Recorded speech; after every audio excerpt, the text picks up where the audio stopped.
I have experienced suffering much, much less than most people. But there have been occasions when the Lord has reminded me and shown me my weakness.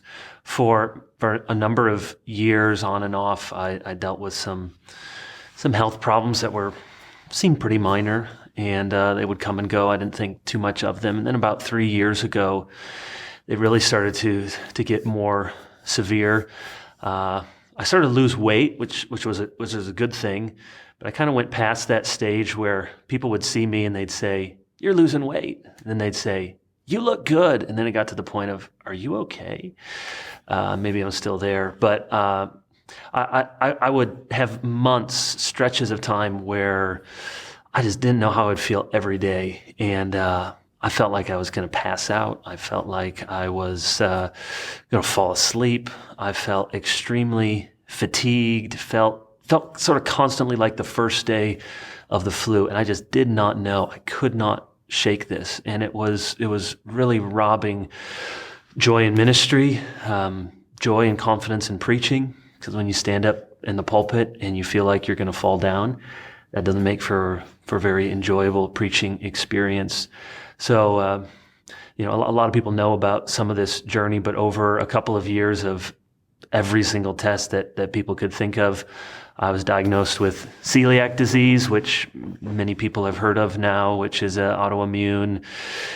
You can't eat any gluten. That's the big deal. But your intestines attack themselves, and if you don't get on this diet, lots of bad things can happen to you over time. So no more pizza for me, all sorts of things.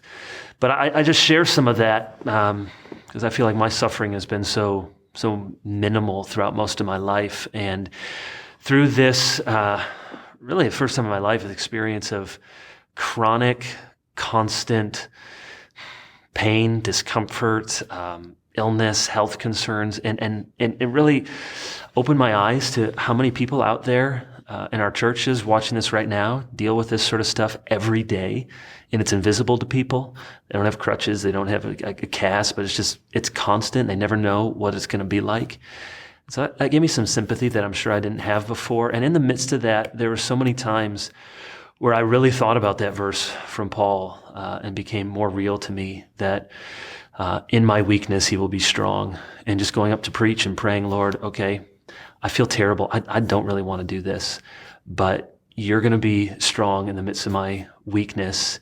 And thank you for making me remember and rely on your grace and reminding me how really weak I am and how weak many people feel all the time."